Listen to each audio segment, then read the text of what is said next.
Bella had always been a dreamer. Growing up in a small, picturesque town in Italy, she had spent her childhood imagining a life beyond the rolling hills and cobblestone streets.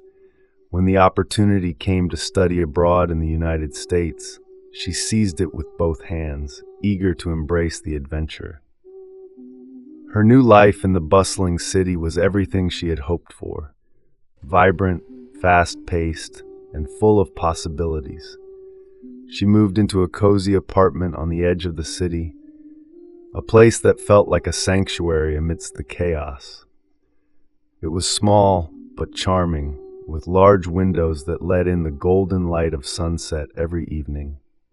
For the first few weeks, everything was perfect.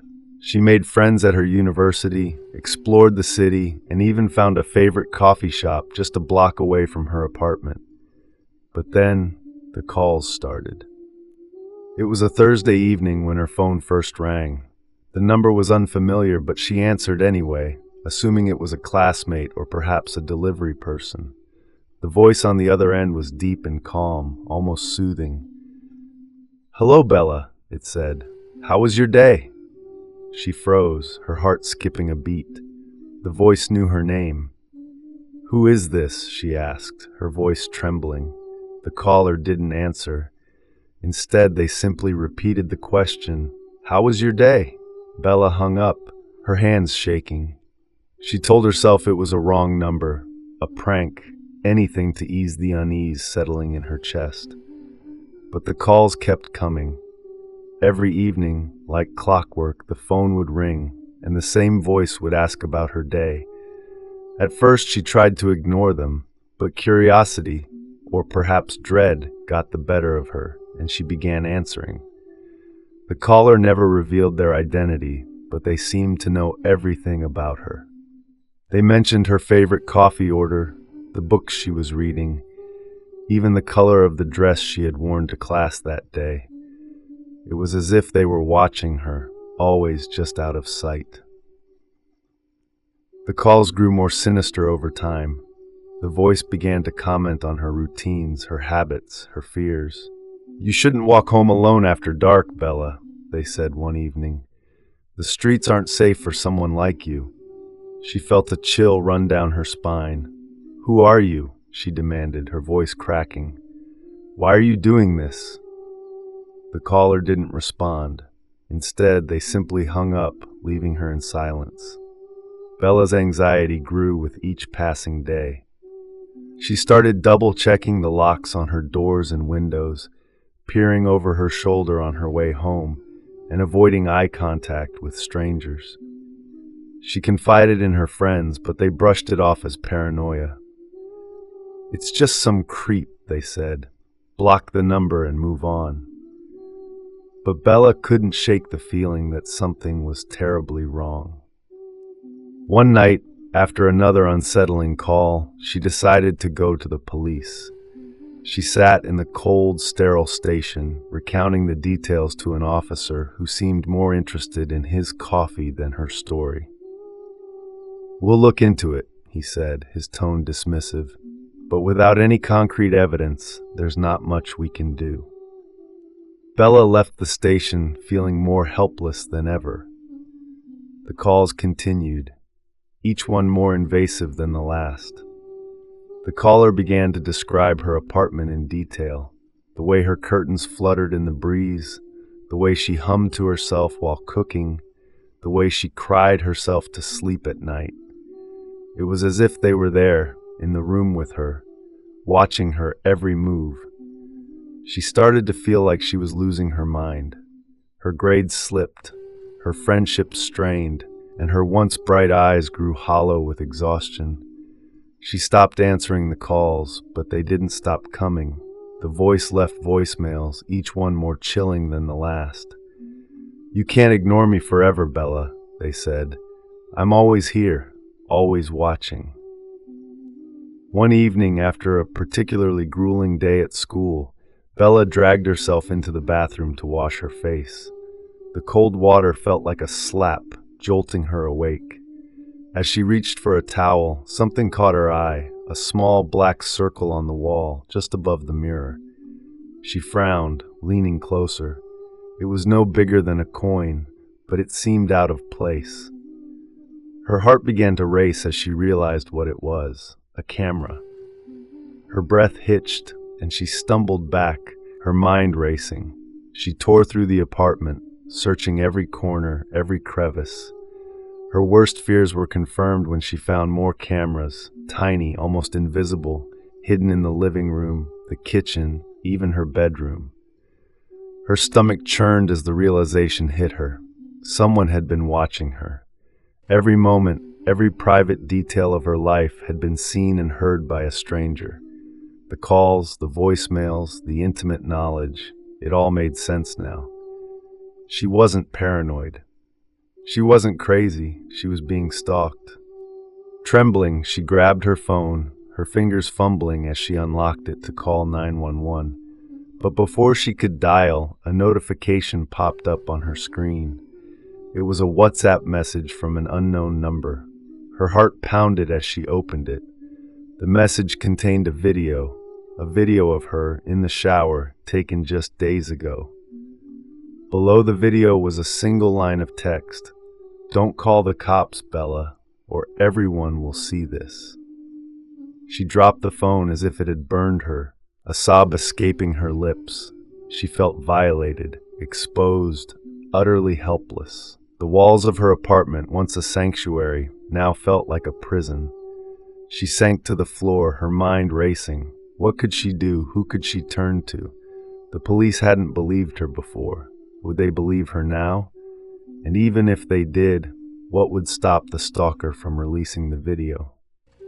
Hours passed, though it felt like an eternity. Bella sat in the corner of her bedroom, her arms wrapped around her knees, her eyes darting to every shadow. She felt like a hunted animal, trapped and defenseless. The phone rang again, the sound piercing the silence like a knife. She didn't answer, but the voicemail that followed was enough to send a fresh wave of terror through her. "I know you're scared, Bella," the voice said, "but you don't have to be. I just want to be close to you, to protect you. You'll see. We're meant to be together." She wanted to scream, to run, to do anything to escape the nightmare she was living. But where could she go? The stalker knew everything about her. They could be anywhere, anyone. She felt like she was suffocating, the walls closing in around her. The next few days were a blur. Bella barely slept, barely ate. She avoided her apartment as much as possible, spending her nights in the library or at friends' houses. But no matter where she went, she couldn't shake the feeling of being watched. The stalker's messages continued, each one more menacing than the last. They knew where she was, what she was doing, who she was with. It was as if they were always one step ahead. One night, after a particularly harrowing day, Bella returned to her apartment, determined to gather her things and leave for good. She packed a bag with shaking hands, her eyes darting to every corner of the room. As she reached for her laptop, she noticed something strange, a faint red light blinking beneath her desk. Her blood ran cold as she realized it was another camera, one she had missed before. The stalker had been watching her even now, as she tried to escape. She felt a surge of anger, of defiance. She couldn't let them win. She wouldn't. With a newfound determination, Bella grabbed a hammer from her toolbox and smashed the camera, the sound of shattering plastic echoing through the room. She tore through the apartment, destroying every camera she could find. But as she reached the last one, her phone buzzed again. It was another message. "You shouldn't have done that, Bella." Before she could react, she heard a noise, a faint creak, like a floorboard shifting. Her heart stopped. She wasn't alone.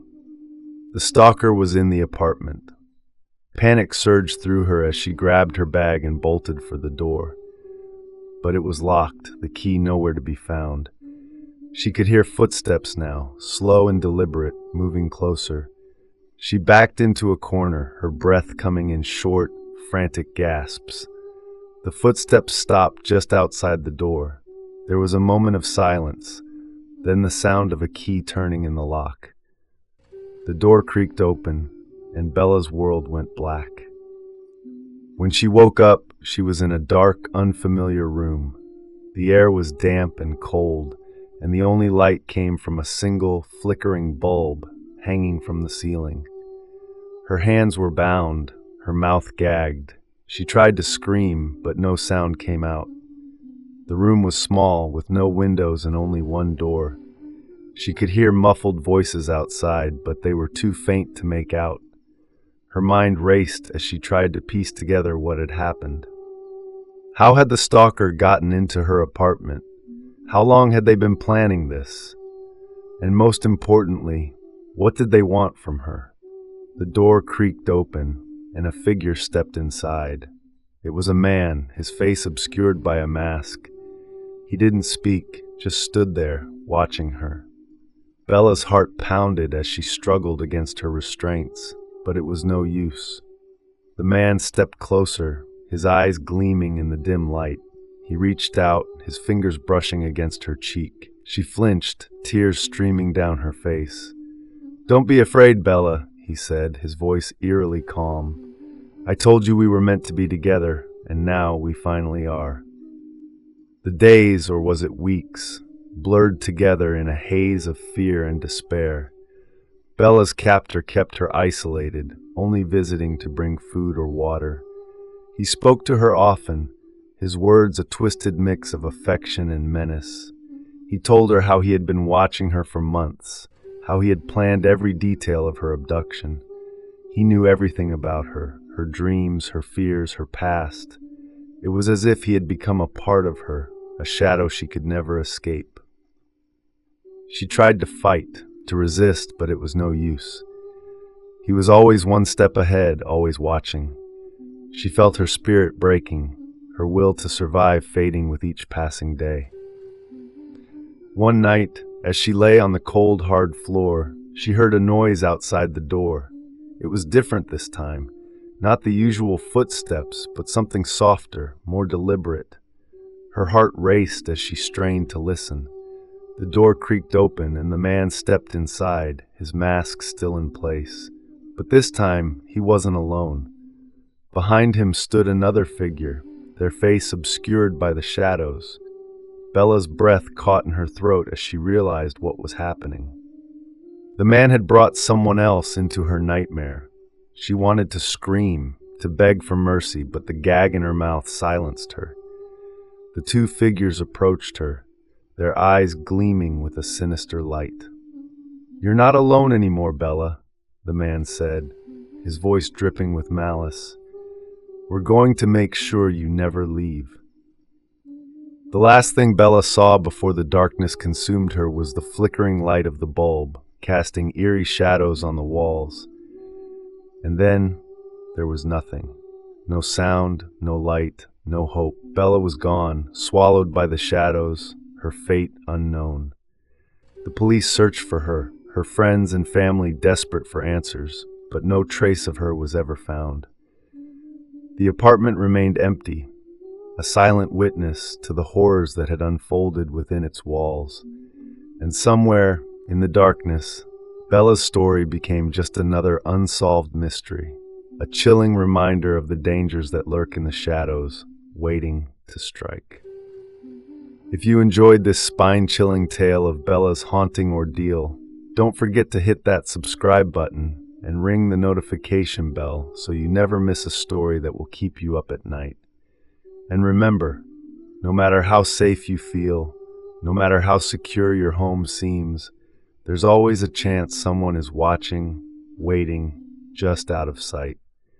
Until next time, stay safe and always check your walls.